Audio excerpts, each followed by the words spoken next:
Hola, ¿cómo están? Pues ahora vamos a realizar la actividad de historia y esta vez vamos a ocupar nuestro libro de texto en la página 121 a la 122. En la sesión anterior nos quedamos en la página 122, pero solamente hablé de la rebelión cristera, eh, solamente marcando pues el año que fue 1929 cuando se llegó a un acuerdo, pero pues detrás de este acuerdo pues está todo esto. Recuerda que en ese momento estamos en eh, una etapa en la que el jefe máximo, que es Plutarco Elías Calles, comienza a realizar actividades o reformar algunos artículos de la Constitución de 1917. Ya desde antes de esta Constitución, desde antes de su redacción, ya se empezaban a observar pues limitaciones a los privilegios de la iglesia. Recuerda que el poder o el gobierno federal o la persona que gobernaba el país y la iglesia habían sido como buenos amigos o entablaban buenas relaciones, pero cuando empiezan a haber un poco de diferencias, es cuando la iglesia inicia pues no una rebelión, pero sí comienza a sufrir, como te digo, limitaciones en su quehacer. Eso ya lo habíamos revisado en otros bloques con esa separación que hubo, al menos en intención, por parte de las leyes de reforma, ¿no? Esas leyes pues ya estaban pues escritas y al menos ya había un antecedente de que la iglesia tenía que separarse del gobierno. Ahora lo vemos como algo pues que se puede hacer y que se puede ejecutar porque en cierto modo es la manera en la que se gobiernan ahora los países, pero antes no. Antes la iglesia era muy, no sé, no quiero decir inquisidora, pero sí como que estaba involucrada en muchas actividades relacionadas con la política, relacionadas con el poder principalmente. Y bueno, en la página 122 de tu libro hay un recuadro en color verde en la parte superior que dice comprendo y aplico. Este es un ejercicio. Y ahí nos dice que hagamos un mapa conceptual. Este mapa conceptual debe tener pues la información que se encuentra en tu libro. Yo tomé pues toda esa información e hice este mapa y lo dividí en dos partes, en las causas y en las consecuencias. Las causas de la rebelión cristera pues tienen origen pues en la Constitución de 1917, cuando pues grandes extensiones de tierra que eran propiedad de la iglesia, no sé por qué, pues no producían y pues con la llegada de la Constitución de 1917 pues se empieza a regularizar esa tenencia de la tierra, precisamente para poder producir bienes a través de esas tierras y dar trabajo. Eh, Igualmente la educación, como sabes, pues no había educación para todos, solamente pues había escuelas, principalmente de algún culto, especialmente católico, escuelas privadas. Estas escuelas pues eran las que pues ofrecían educación, pero no era para todos principalmente. Eran escuelas como decimos ahora de paga, ¿no? Entonces la Constitución de 1917 limita la influencia y la intervención de la iglesia en asuntos de carácter público. Igualmente ya hemos hablado acerca de que la iglesia pues hasta cierto punto pues tenía el monopolio del registro civil. Quienes se casaban, quienes nacían, quienes morían, pues era eh, esos libros o esos registros estaban en el poder de la iglesia y ahora pues el gobierno intentaba recuperar ese, ese poder, esta información, que información pues es poder igualmente. Entonces llega el momento en que Plutarco Elías Calles expide una ley que prohíbe lo siguiente. puse estos 4 ejemplos o estos 4 principales puntos. El culto externo. Todas las actividades que hagas afuera de la iglesia están prohibidas. Peregrinaciones, procesiones, ofrendas, flores, todo eso está prohibido.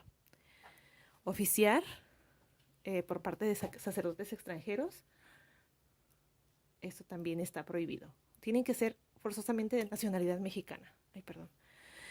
Luego, también el exceso de número de sacerdotes en las iglesias.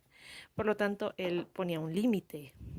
¿Cuál era? No lo sé, pero él mismo señalaba cuántos sacerdotes podía haber en un templo, independientemente de cuánto era el aforo de feligreses. Él ponía un número y pues eso dificultaba las actividades dentro de los templos. Y finalmente, como te dije, las escuelas católicas. Hoy las escuelas oficiales no responden a un culto en especial. Puede ser de cualquier tipo de religión y eres bienvenido. Mientras que las escuelas católicas no es así. Y pues ese sesgo o digamos que esa discriminación que tenían estas escuelas pues era fundamentada por medio de pues, la Constitución, y precisamente esa era la justificación que tenía Plutarco Elías Calles para clausurar y para prohibir todas estas actividades católicas. Por supuesto que esto generó mucho descontento. Y pues ahora pasamos a las consecuencias. ¿Qué sucedió después de expedir? Creo que era el artículo 10, está en tu guía explicado tal cual como él lo escribió. Y ahí nos muestra cómo todas estas actividades católicas que habían sido prohibidas y suspendidas generan un conflicto que convirtió todo este malestar no solamente en protestas, sino se armaron los balazos. Hubo mucha violencia, mucha gente murió, tanto feligreses como sacerdotes, simpatizantes del catolicismo, del ejército, etc. Otra vez se generan esos dos bandos, ¿no? Por un lado está el gobierno federal y por el otro la Iglesia Católica, sus feligreses y las personas que trabajan en su círculo. Y pues como te dije, todo esto va en contra de este artículo 10 redactado por Calles. Aquí puse que los feligreses realizaban protestas contra esta acción del presidente Plutarco Elías Calles, pero también este movimiento, esta rebelión es extendida, porque esto sucede en Michoacán, en Guanajuato, en Jalisco, en Colima, en Nayarit, Zacatecas, Aguascalientes principalmente, pero en sí, en todos los templos de todo el país, esta ley tenía que ser cumplida. Posteriormente de este movimiento o de esta rebelión armada realizada por los feligreses y la Iglesia Católica, llega el año 1929. Se ve aquí que no hay vuelta de hoja. La Constitución está fungiendo su utilidad como un documento que muestra una respuesta para muchísimas problemáticas que tenía nuestra nación, como la tenencia de la tierra, la educación, la mejora de las relaciones entre el patrón y sus trabajadores, y principalmente la igualdad entre todos los mexicanos. Esos eran los principales acuerdos o principales artículos de la Constitución de 1917. Y al ver que pues solamente sus feligreses estaban en peligro, las personas que trabajaban para la iglesia también lo estaban, al ser ya un movimiento armado, pues la iglesia llega a un acuerdo con el gobierno de Plutarco Elías Calles, y en él se acuerda que la iglesia no participará en la vida política del país.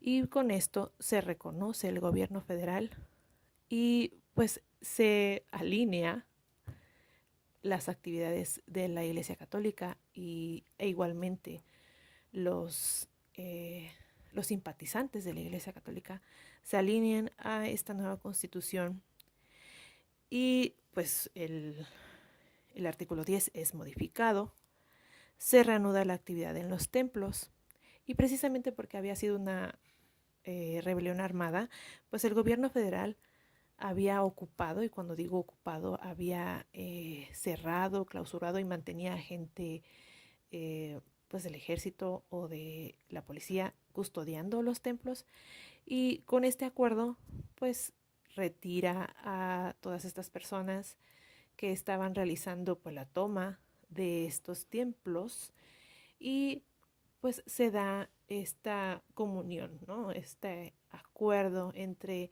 la iglesia y el gobierno. Ya no hay vuelta atrás, ya no puedes volver a ser tan influyente en las decisiones políticas como lo era antes la iglesia. Y ahora pues ambos, ambos eh, grupos de poder, tanto de la iglesia como de la política de México, pues se separan. Cada uno tiene pues su campo de acción. Y pues esto es la actividad que nos marcan en la página 122 y esta es la información que yo puse. Como siempre, esta es una propuesta. Si tú tienes otra forma de hacer tu mapa conceptual, adelante. Pero pues esta sería la actividad de historia para el día de hoy. Recuerda que si tienes alguna pregunta, estoy para servirte.